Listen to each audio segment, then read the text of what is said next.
If you're watching this, it's probably because you felt like you were living your life for someone else. Your parents, your family, your boss. You played a part so well and for so long that you forgot where the costume ended and your own skin began. I know that feeling. I lived it for 27 years.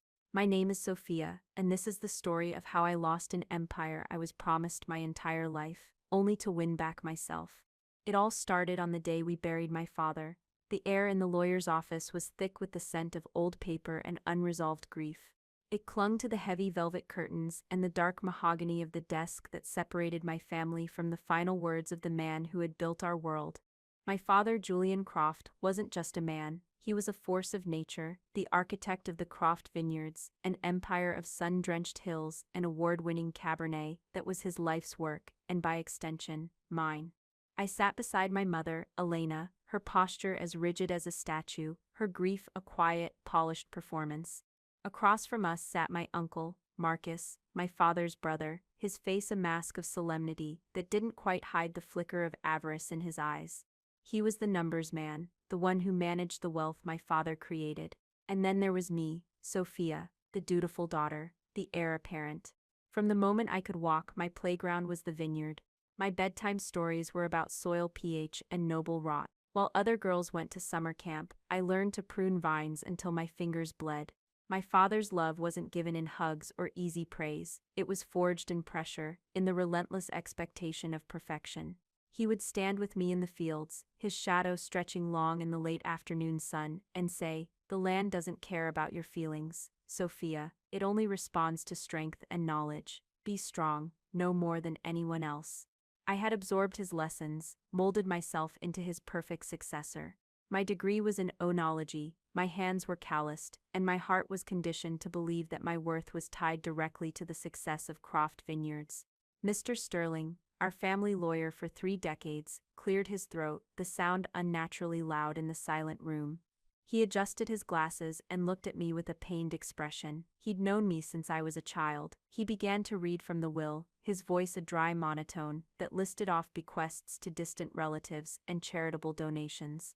My mother sighed, a theatrical display of patience.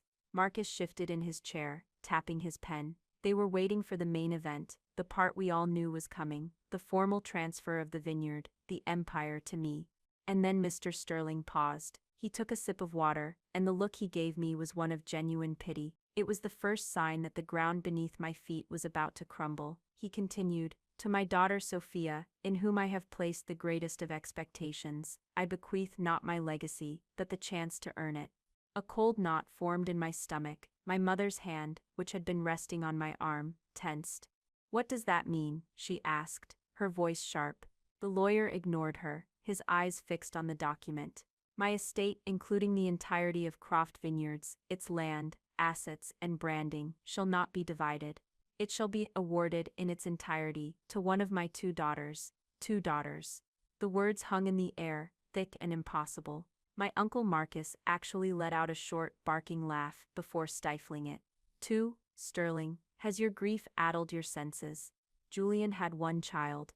Mr. Sterling's gaze shifted to a corner of the room I hadn't noticed, where a woman sat in the shadows. She rose and stepped into the light, and it was like looking at a distorted reflection of myself. She had my father's dark, intense eyes, and the same stubborn set to her jaw, but she was a stranger, dressed in a simple, elegant black dress that spoke of Parisian chic, not California wine country. She carried herself with an unnerving confidence. "This," the lawyer said, his voice heavy with the weight of the secret he had carried, "is Isabelle Dubois, your father's other daughter." The silence that followed was a living thing, suffocating and sharp. My mother looked as if she'd been struck. My uncle's jaw was slack. I couldn't feel anything at all. It was a void, a place where 27 years of certainty had just been vaporized. My father, my perfect, demanding, monolithic father, had a secret. A whole other daughter. Isabelle met my gaze, and her expression was unreadable. There was no apology, no gloating, just a calm, assessing look. It was the look of a competitor, and I felt a primal shiver of dread. Mr. Sterling, bless his heart, decided to pour gasoline on the fire. "The will is quite specific," he said, clearing his throat again. "It dictates a contest." "A contest." My uncle choked out the word, incredulous. "A A contest. For $1 billion estate, Julian has lost his mind, even in death. The terms are clear, the lawyer pressed on, his voice gaining a grim momentum. For a period of 3 years, both Sophia and Isabel will be given access to the resources of Croft Vineyards. Each will be responsible for developing, from grape to bottle, their own unique vintage. At the end of the 3-year period, both wines will be submitted to the International Wine Symposium for blind judging. The daughter whose vintage receives the higher score will be declared the winner and will inherit the entire Croft estate. The other, he paused, and his eyes met mine again, will receive a one-time severance of $1 million. $1 million, it sounded like an insult. A tip for a lifetime of service. My mother finally found her voice, a screech of pure outrage. This is a farce, a humiliation. Sophia is his daughter, the one who stood by him, who worked this land. This person, who is she? She, Madame Croft, Isabel said, her voice a low melodic purr with a distinct French accent, is a vintner, and a very good one. Marcus, ever the pragmatist, was already on his phone, furiously typing. He looked up, his face pale. She's not just a vintner, he breathed. Isabelle Dubois, she's the genius behind the Chateau Renaud revitalization. Her Sauvignon Blanc won the Prix d'Or last year. She's world-renowned.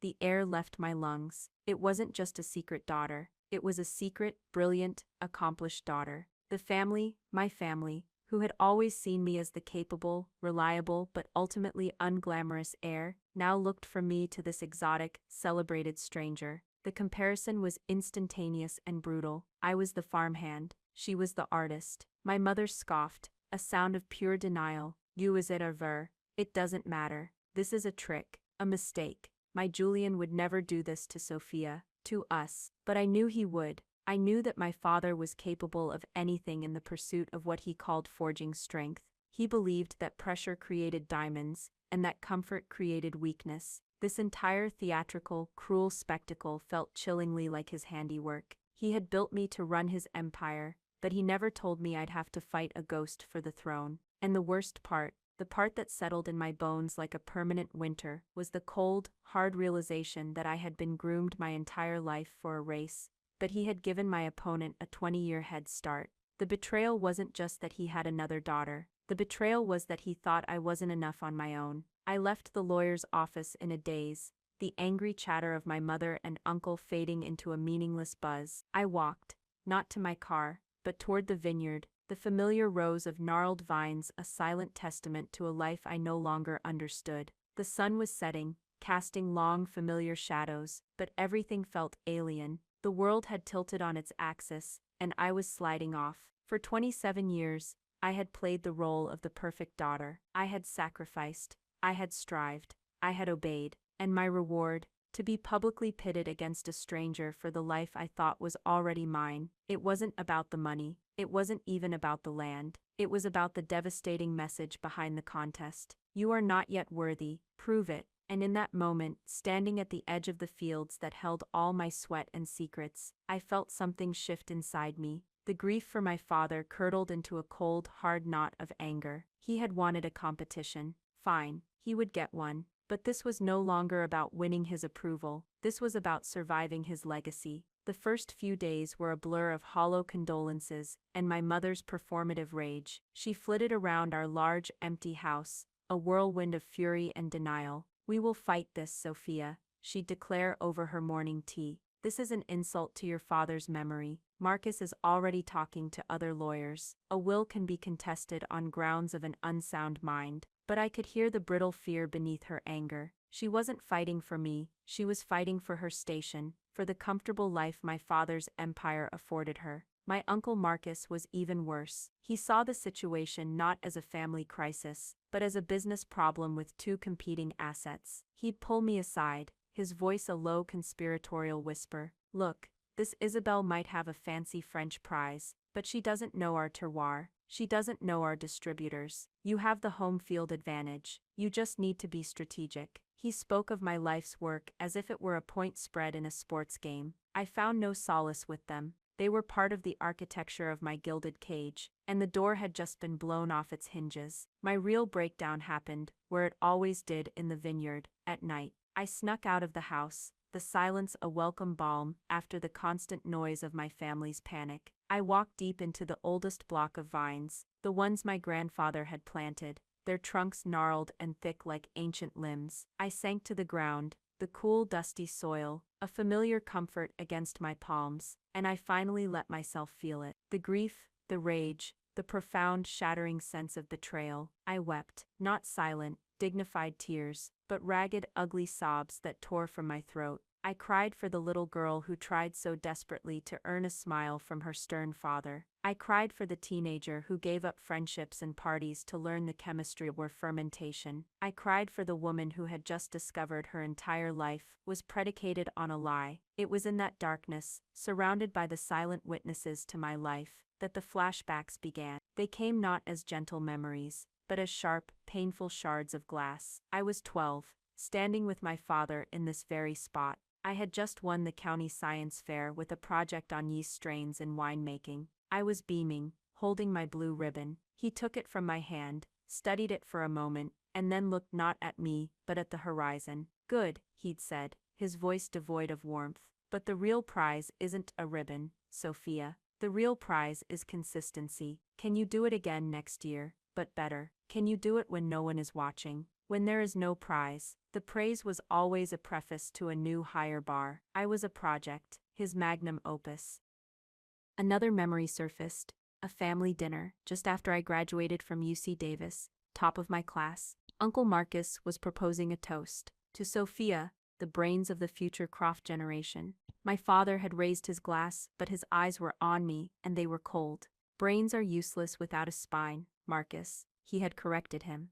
"She has the knowledge, now we find out if she has the will to use it." Every achievement was just another test, another rung on a ladder whose top I could never seem to reach. I had spent my life thinking he was making me strong.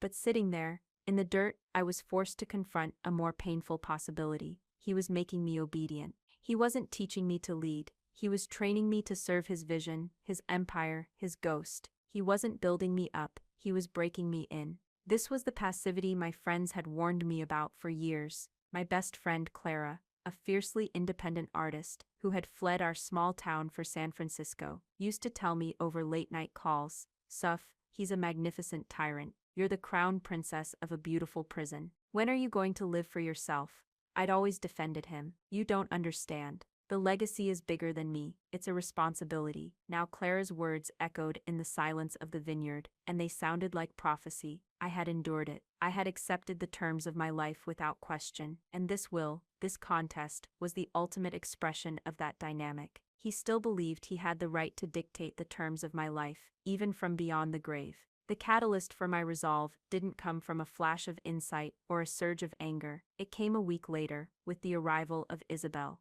She didn't move into the main house, a small mercy. Instead, she took up residence in the guest house by the lake, a sleek, modern building my father had constructed a few years prior. Her arrival was quiet, but it sent ripples through the entire estate. She drove a vintage silver Porsche, a car that looked completely out of place against the dusty farm trucks. She was a specter of European sophistication, and the staff, my staff, watched her with a mixture of awe and suspicion. Our first formal meeting was at the main winery. I had called a meeting of the department heads, determined to project an aura of control I did not feel. I was standing by the large fermentation tanks when she walked in. She wasn't dressed for a winery. She wore tailored linen trousers and a silk blouse, her dark hair pulled back in a severe, elegant knot. She surveyed the room, her eyes taking in the state-of-the-art equipment, the gleaming stainless steel, the controlled hum of a modern facility. "It's impressive," she said, her voice echoing slightly in the cavernous space. "Very American." It wasn't a compliment.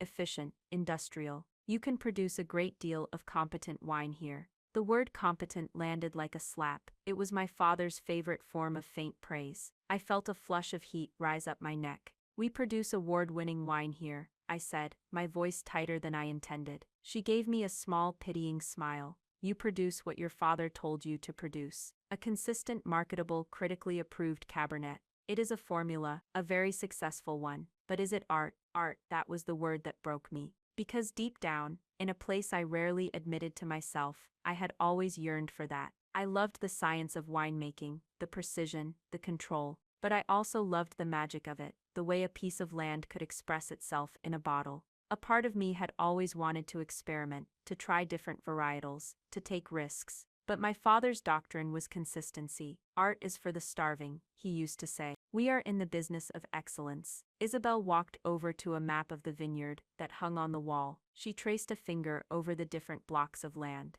He told me about this place, she said softly, almost to herself, in his letters. His letters, I asked, my voice barely a whisper. She turned to face me, her expression unrebuttal. Of course, we have been corresponding for years, since I was a teenager. The ground gave way again. This wasn't a sudden discovery for her. This was the culmination of a long-standing relationship, a secret life my father had lived in ink and postage stamps. What did he write to you about? I needed to know. I needed to understand the shape of this betrayal. About the soil, she said. About the fog that rolls in from the coast. About his dreams for this land. And about you. Me. Yes, she said, her eyes boring into mine. He wrote about his brilliant, dutiful daughter, the one who had mastered the science but had not yet found her soul. Her words were a perfect, calculated strike, designed to unmoor me completely, and they worked. It was one thing to be betrayed. It was another to have that betrayal explained to you by the living, breathing symbol of it.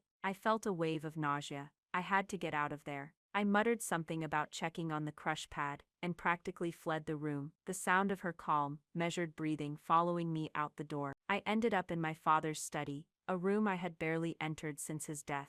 It was his sanctuary, smelling of old leather, cigar smoke, and his cologne. It was a museum of his life. And I realized, with a sudden chilling clarity, that the answers weren't in the vineyard. They were in here. If my father had lived a secret life, he would have kept records. He was a man who documented everything. It was time to stop grieving the man I thought he was, and start investigating the man he truly was. The fallout was over. The resolve was hardening. This was no longer a contest for a vineyard. It was a hunt for the truth. And I had a feeling that the truth would be the only weapon that could win this war.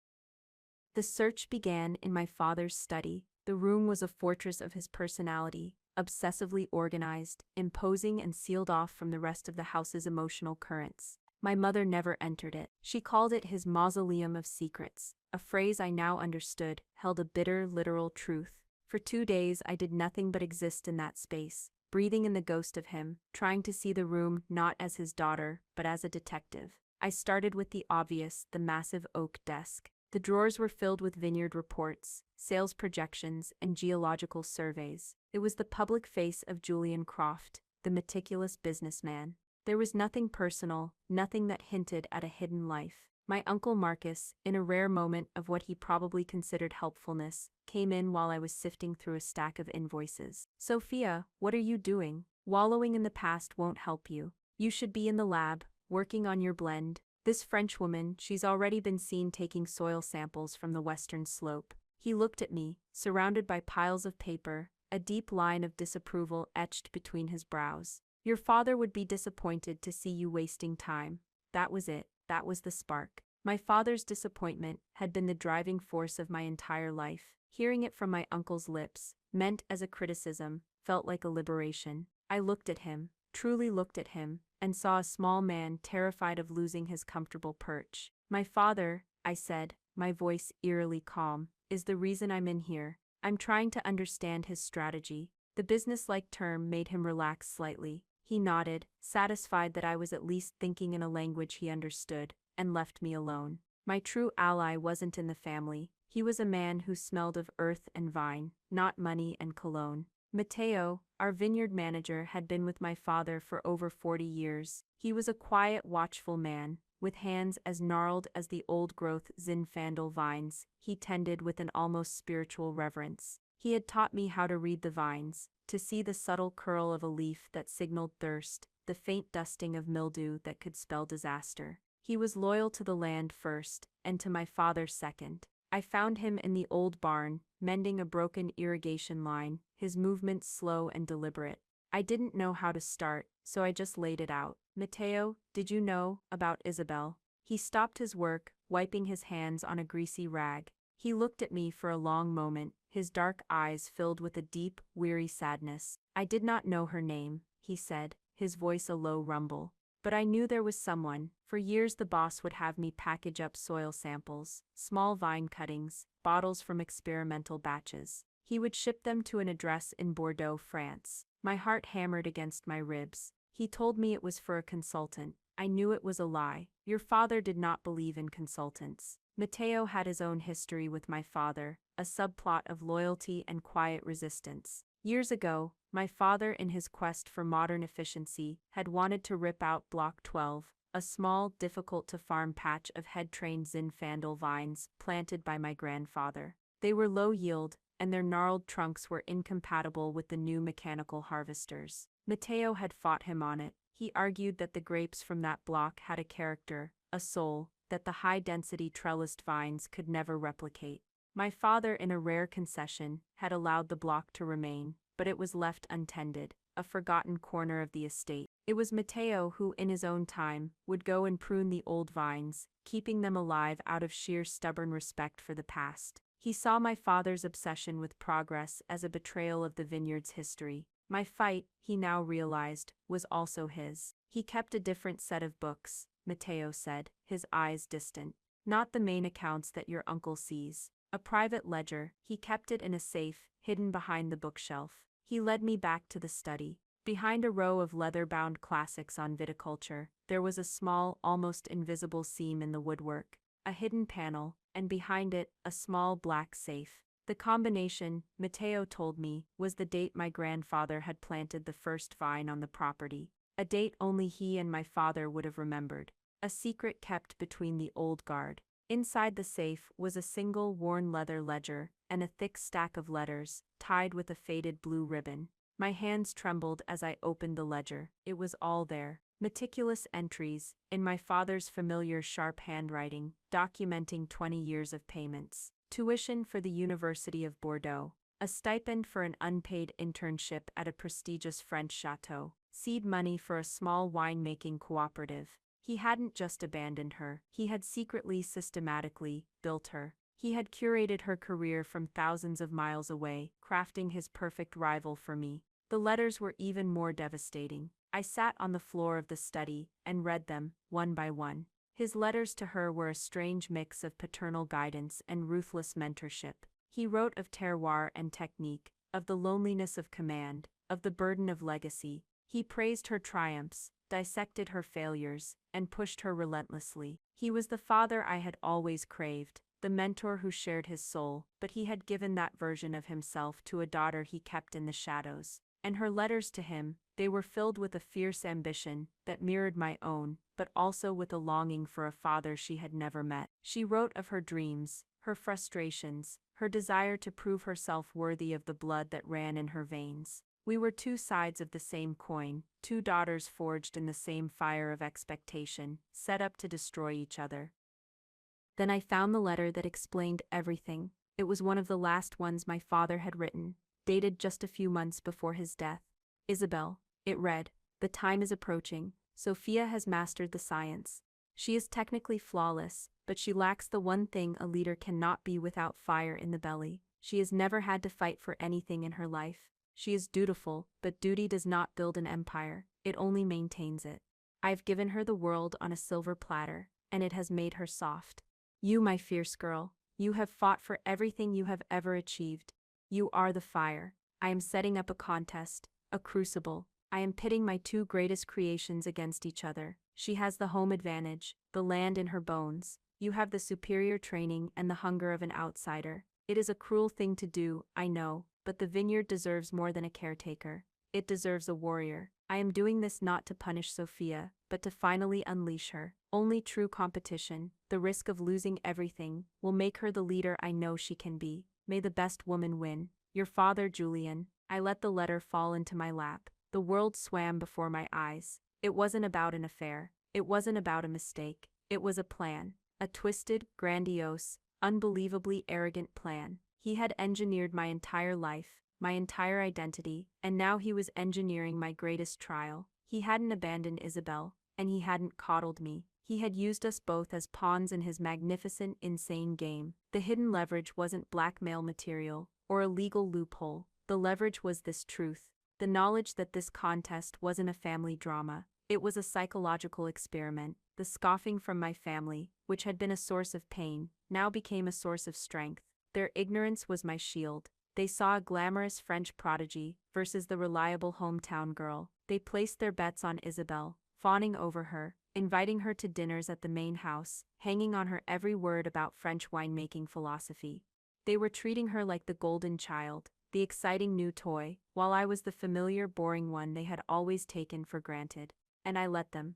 My mother pulled me aside one evening. "Sophia, darling, perhaps you should just talk to her. Maybe you can work with her. She could be the face of the brand, and you could handle the production. It would be for the good of the family." "It's a competition, Mother," I said, my voice flat. "There's no working with her." "Don't be so naive," she snapped. "This is a humiliation. Just concede. Take the money. We can live comfortably. Don't tear the family apart over your pride." It wasn't about revenge, until it was, but my revenge wouldn't be loud. It wouldn't be a courtroom battle, or a screaming match. It would be silent. It would be grown in the earth. My secret plan began to form, not in the lab with its sterile equipment, but in the forgotten corner of the estate my father had dismissed. I went to find Matteo. He was in the old barn, sharpening a pair of pruning shears. "Block 12, I said, my voice filled with a certainty that surprised even me. "That's where I'll make my vintage."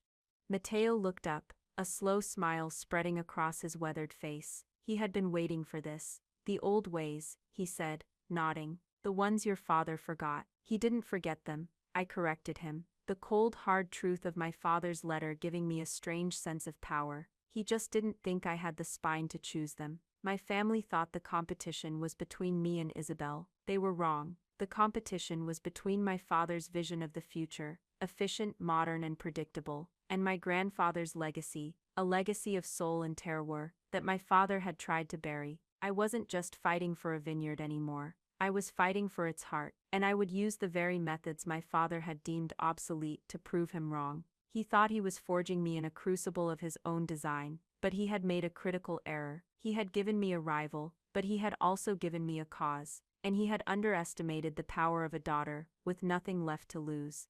The first year of the contest was a study in contrasts. Isabel was a whirlwind of decisive modern action. She moved like a general commanding an army, requisitioning the newest, most expensive equipment from France. Optical sorters that could analyze grapes by their sugar content, stainless steel microfermenters, with pinpoint temperature control, consultants flown in from Bordeaux to analyze our climate data. My uncle Marcus, dazzled by her prestige, and convinced he was backing the winning horse, approved every expense without question. The main winery was transformed into a laboratory of cutting-edge oenology. My mother and the rest of our small, gossipy social circle were utterly captivated. Isabel was the story, the exciting new chapter, and then there was me. My first move was one of quiet, almost invisible, rebellion. I formally requested access to Block 12, and a small semi-retired corner of the old winery, a place with concrete fermentation tanks and ancient manually operated basket presses. My request was met with bewildered amusement. Marcus called me into the office, a spreadsheet of Isabel's expenditures on his screen. "Sophia, be serious," he said, gesturing to the numbers. "This is what it takes to win in the modern world. What are you doing, playing farmer in that dusty old patch of weeds? The yield from Block 12 is pathetic. You'll barely make a few barrels." "It's about quality, not quantity, Uncle," I replied calmly. "Don't be a romantic fool," he scoffed. "Your father was many things, but he wasn't a fool. He abandoned that block for a reason. It's economically unviable." I just nodded and let him think he was right. Their condescension was my camouflage. While Isabel held press briefings and charmed wine critics with tours of her high-tech operation, I was on my knees in the dirt of Block 12. Matteo and I, along with a handful of the oldest vineyard workers who remembered my grandfather's techniques, began the painstaking work of reclamation. We didn't use tractors. We used horses to plow between the rows to avoid compacting the soil. We didn't use chemical herbicides. We brought in sheep to graze on the weeds. We pruned the ancient Zinfandel vines, not for maximum yield, but for concentrated flavor, cutting away more than half the potential fruit. My family saw it as a quaint, sentimental project, the last gasp of a daughter in denial. My mother would visit, standing at the edge of the block in her pristine white shoes, looking at me with pity. Sophia, darling, this is rustic, but are you sure it's wise? Isabel is using drones to monitor leaf canopy. It wasn't about being wise in their terms. It was about listening to the land. My father had taught me the science, the numbers, the chemistry, but Mateo and these old vines were teaching me the art. We were practicing a form of viticulture that was more like a conversation than a command. We were tending, not manufacturing. The work was slow, back-breaking, and deeply satisfying. It was a silent takeover of a piece of the soul of the vineyard. The first harvest came and went. Isabel's team, using powerful mechanical harvesters, picked her designated blocks in a single efficient night. Her winery buzzed with activity, a marvel of modern production. My harvest was a different affair entirely. For a week, our small team hand-picked the grapes of Block 12, cluster by cluster, making multiple passes through the vineyard to select only the perfectly ripened fruit. As Marcus had predicted, our yield was tiny. We produced a mere 5 barrels of wine. Isabel produced over 100. In the family's eyes, the first round was a decisive victory for her, but in the cellar, something magical was happening. The juice from those old Zinfandel grapes was dark, intensely aromatic, and complex in a way that the hyper-clean, technologically perfected fruit from the main blocks could never be. It tasted of the earth, of the sun, of a history my father had tried to erase. The first flicker of panic from the other side didn't come from Isabel. She was far too confident for that. It came, predictably, from my uncle Marcus. At the end of the first fiscal year of the contest, he called me into the study. The bravado was gone. He looked tired and pale. He had a new spreadsheet on his screen, this one showing the estate's overall financial health. "We have a problem," he said, his voice low. "Her methods, they are astronomically expensive. The new equipment, the consultants, the custom barrels from France, she's burning through capital at an unsustainable rate.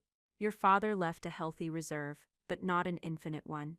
I looked at him, my expression neutral. "She's a world-renowned vintner, uncle. I'm sure she knows what she's doing." I used his own words, his own logic, against him. He ran a hand through his thinning hair. "She's treating this place like it has the budget of a Bordeaux first growth, backed by a Russian oligarch. It doesn't. We're a family business." He leaned forward, his tone shifting from panicked to pleading. "Sophia, you need to talk to her. Or better yet, you need to concede. End this contest. If she keeps spending like this for another 2 years, there won't be much of an empire left to win." It was a delicious irony. The very man who had mocked my sentimental project was now realizing that my quiet, frugal, traditional approach was the only thing keeping the estate financially stable. I was subsidizing my own competition. The thought was so absurd, I almost laughed.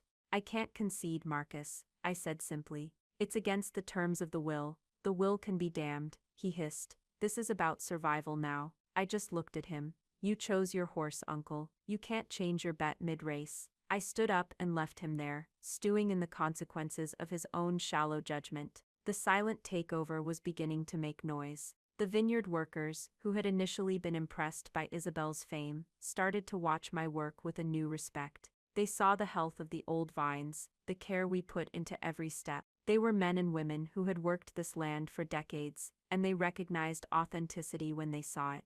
They started stopping by Block 12 on their breaks, offering advice, sharing stories about my grandfather. They were quietly choosing a side, not based on fame or promises, but on a shared respect for the craft. The tide was turning, not in a dramatic storm, but as a slow, inexorable shift in the current. I was no longer just Julian Croft's daughter. I was becoming the keeper of my grandfather's legacy. My father, in his infinite manipulative wisdom, had wanted to forge me in a fire of his own making, but he never considered that I might choose to be forged in a different flame altogether. He thought the contest was about producing a superior wine. I was beginning to understand it was about defining what superior even meant. The second year of the contest solidified the two warring philosophies within the vineyard. Isabel's side of the estate was a showcase of modern power. She was featured in wine magazines, praised for bringing a revolutionary European approach to the Napa Valley. She hosted lavish tastings for critics and buyers, pouring samples of her young, developing wine, which was by all accounts technically perfect. It was bold, clean, and precisely what the market expected from a high-end California Cabernet. My mother and uncle acted as her courtiers, basking in her reflected glory. They had completely written me off. I was a lost cause, a Luddite clinging to a romantic, unprofitable past. Their dismissal was no longer painful, it was a shield. My world was Block 12. It had become a sanctuary, a living laboratory. The power shift wasn't a hostile takeover, it was a quiet exodus of loyalty. The older staff, the ones who had been with us for generations, started gravitating towards my small operation. It began with small gestures. The head mechanic, a gruff man named Luis, would find old forgotten equipment in the back of a barn,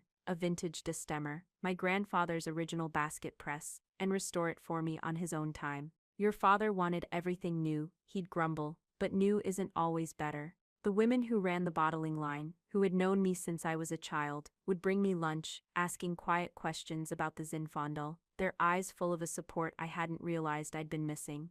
This slow migration of allegiance was a direct result of the subplot unfolding in the main winery, my uncle's financial panic. Marcus was caught in a trap of his own making. He had publicly and privately championed Isabel, the golden child vintner. To admit now that her methods were draining the estate dry would be a humiliating loss of face, so instead he doubled down on manipulation. He began a campaign of desperate countermoves, all aimed at me. He would corner me in the cellar, his voice a low, urgent hiss. Sophia, her new barrels just arrived. The shipping alone cost more than your entire budget for the year. You have to stop this. You're being selfish. You're letting your pride destroy your father's legacy. I'm not the one spending the money, Marcus, I would reply, my voice even. Then came the appeal from my mother. She ambushed me one evening as I was walking back from the fields, my boots caked in mud. She looked at me with a pained expression, a performance of maternal concern that was as hollow as a drum. Sophia, darling, she began, linking her arm through mine.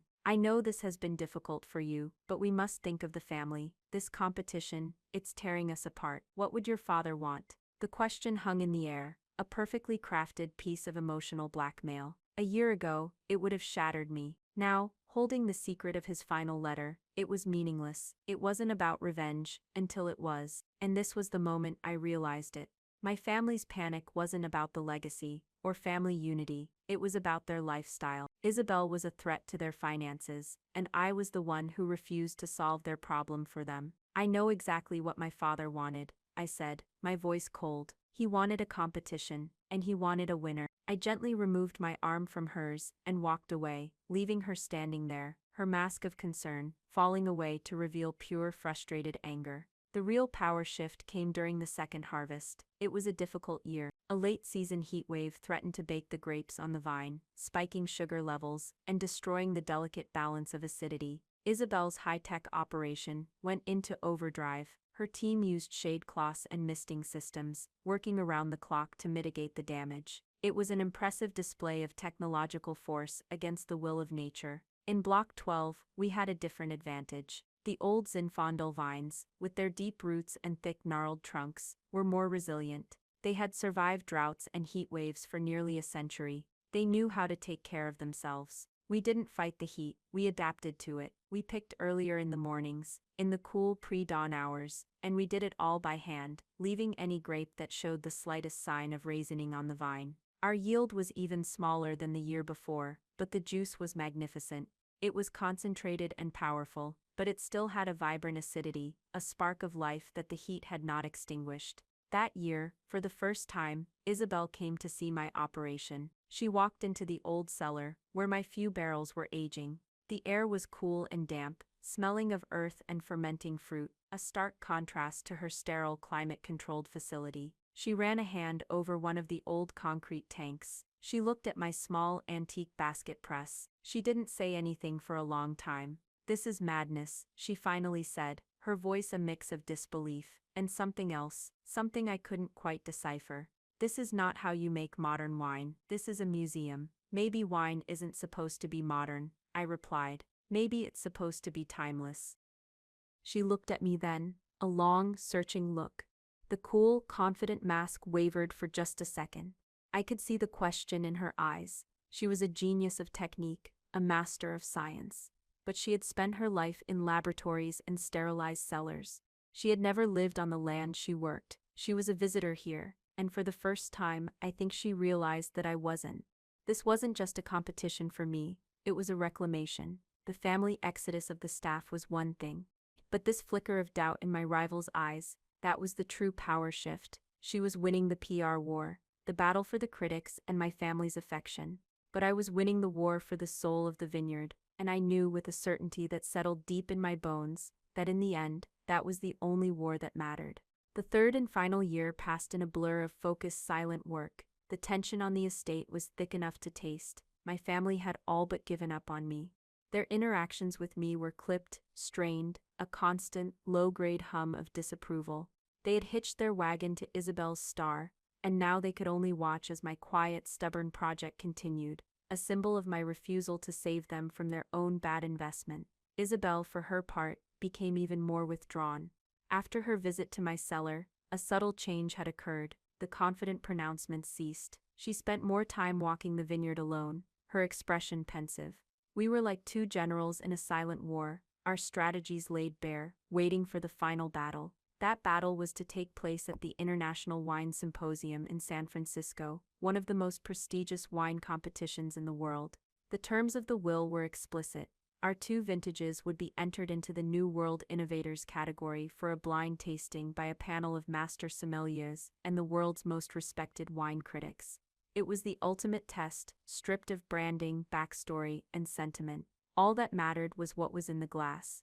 A week before the symposium, Matteo and I bottled our wine. We had just 4 barrels, less than 100 cases. We did it by hand, using a simple gravity-fed filler. The bottle we chose was simple, classic, with a plain white label that said only Block 12, Vintage Year 1, no Croft name, no fancy graphics. It was an act of defiance. This wine would stand on its own, or it would not stand at all. The night before we were to drive to the city, I saw a light on in my father's study. I found Isabel standing before the hidden safe, the door hanging open, the leather-bound ledger and the packet of letters were sitting on the desk. She looked up as I entered, her face pale. There were no tears, but her eyes were dark with a profound, hollowed-out sorrow. "I couldn't understand it," she said, her voice barely a whisper. "The finances. Your uncle has been frantic. He came to me, begging me to cut costs." I looked at the estate's books, and I saw that my entire operation, my geniuses, was being funded by the quiet, steady profits of the rest of the vineyard. "The part you were managing," she gestured to the open safe. So I started looking. I remembered him mentioning a private ledger in one of his letters. She knew, she had found it all. The payments, the letters, the grand, manipulative plan. She picked up the final letter, the one that had changed everything for me. "He called me the fire," she said, a bitter, ironic smile touching her lips. "He used me, he used my ambition, my desire for a father, as a tool, a whetstone to sharpen you on." In that moment, the rivalry between us dissolved. The competition, the vineyard, the inheritance, it all seemed secondary. I saw her not as my adversary, but as my fellow victim. The other daughter, manipulated and molded by a man whose ambition for his legacy overshadowed his love for his children. We were not rivals, we were survivors of the same psychological storm. "He thought he was making a warrior," I said, my voice thick with emotion. "He didn't realize he was creating two." We stood there in silence for a long time. Two strip rivals, two strangers bound by the same secret, the same blood, the same betrayal. It wasn't about the wine anymore. It was about taking back the narrative that our father had tried to write for us. The day of the tasting was a blur of fluorescent lights and nervous energy. The grand tasting hall was filled with hundreds of people, the air buzzing with hushed conversations. My mother and uncle were there, sitting at a front table, their faces tight with anxiety. They were there to witness Isabel's coronation. I sat alone in the back, Matteo by my side. He placed a steadying hand on my shoulder. "The land does not lie, Sophia," he whispered. Our wines were in the final flight. The judges, their faces impassive, raised the glasses to the light. First Isabel's, a deep, inky purple, a modern, powerful Cabernet. I knew it would be flawless. Then mine, it was a lighter shade of ruby, the color of a true old vine Zinfandel. It looked almost humble next to hers. The judges sniffed, swirled, and tasted. Silence. They made their notes. It felt like an eternity. Finally, the chief judge, a stern-looking Frenchman, stood up. he announced the runner-up first. With a score of 96 points, a technically brilliant, powerful, and impeccably made Cabernet Sauvignon, wine number 21. My mother and uncle started to clap, a look of triumphant relief on their faces. Isabel's wine, she had done it, but Isabel herself didn't smile. She was looking at me, her expression one of quiet understanding. The judge cleared his throat, and the winner with a score of 98 points, a wine the judges called a revelation. A wine with soul, complexity, and an unforgettable sense of place. A wine that proves that history is not an obstacle to innovation, but the source of it. The winner is wine number 22. Number 22, my wine, block 12. A wave of stunned silence swept the room, followed by a ripple of applause. I couldn't move. I couldn't breathe. Mateo's hand squeezed my shoulder, hard. Through the crowd, I saw my mother's face, her smile frozen, crumbling into disbelief. My uncle Marcus looked like he had been punched in the stomach, all the air knocked out of him. They stared at me, at the forgotten daughter in the back of the room, as if seeing me for the first time. I had won. I had met the terms of my father's cruel, manipulative test, and I felt nothing. The vindication was hollow, the victory was ashes in my mouth, because I had proven myself according to his rules. I had played his game and won. Later that evening, after the crowds had dispersed, Isabel found me on the terrace overlooking the city. We stood side by side, not speaking. "Congratulations," she said finally. "It was an honest wine." "He would have hated it," I said, a small wry laugh escaping my lips. "Too sentimental, not marketable enough." "No," she said, turning to face me. "He would have been infuriated that you won on your terms, not his, and that would have made him respect you." She paused. "What will you do now? The empire is yours." That was the question, wasn't it? My father had built me to win, but he never taught me what to do after the victory. The new reality was mine to create. I looked out at the city lights, and for the first time, I felt the weight of the vineyard, not as a burden, but as a choice, my choice. "I'm not sure," I said, and for the first time in my life, not knowing was not a failure, it was freedom.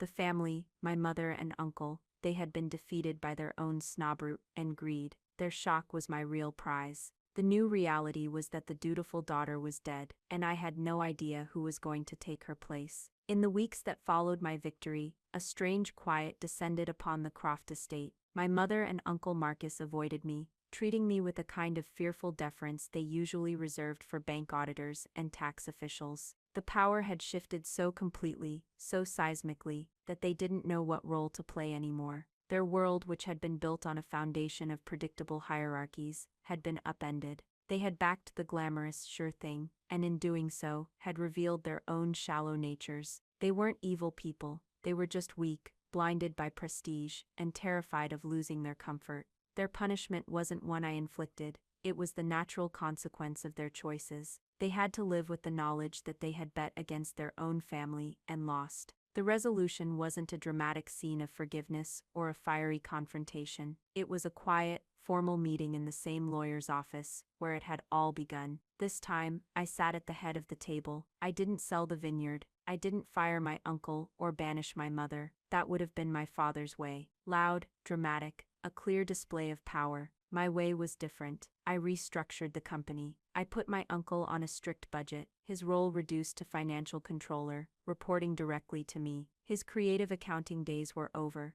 I gave my mother a generous allowance, enough to maintain her social standing, but cut her off from the company accounts. Her role as the queen bee was officially over. They accepted the terms in humbled silence. It wasn't about revenge, it was about boundaries. But the biggest decision was about Isabel. This is the part that might cause some debate, the ambiguous moral payoff. I didn't send her away with her $1 million consolation prize. That too felt like my father's move, a final transactional dismissal. A few days after the symposium, I found her packing her bags in the guest house. I offered her a different kind of deal. I offered her a partnership, not in Croft Vineyards, the empire my father built, but in something new. I told her I was formally separating Block 12 and the old winery from the main company. It would be its own label, small and independent, a place for experimentation, for art, for the kind of winemaking that defied spreadsheets and market trends. I would run Croft as the profitable, consistent engine it was. But this new venture, which we decided to call De Phil, Two Daughters, would be ours. A place where we could make wine on our own terms. She was shocked. "Why would you do this?" she asked me. "You won. You don't owe me anything." And I told her the truth. It was never a competition against you. It was a war against our father's ghost. And now that the war is over, we're the only two people on Earth who understand the battlefield. He tried to make us rivals, but he accidentally made us allies. My father's plan in a way had worked. His crucible had forced me to become a leader, but the leader I became was not the one he envisioned. He wanted a ruthless monarch to protect his legacy. He got a collaborator who decided to build her own. Isabel, after a long silence, accepted. She saw it for what it was, not an act of charity, but an act of liberation for both of us. So here I am, a few months later, standing in Block 12. The sun is warm on my face, and the old vines are green with new life. The main vineyard, the Empire, hums along under my direction. It's stable, successful, and it funds our passion project. And over in the old winery, Isabel is experimenting with a Chenin Blanc, her face alight with a creative fire that has nothing to do with winning and everything to do with creating. We are not best friends. We are not a fairy tale blended family. We are two complicated women, scarred by the same complicated man, who have chosen to build something new from the wreckage. So why am I telling you all of this? Because for years, I let someone else write my story. I played the part of the dutiful daughter so perfectly that I nearly lost myself. My father's will felt like the ultimate betrayal, but it turned out to be a gift. It was a brutal, painful, and deeply manipulative gift, but it was a gift nonetheless. It forced me to stop seeking approval and start defining my own worth. It taught me that sometimes, the only way to honor a legacy is to have the courage to dismantle it and build something better in its place.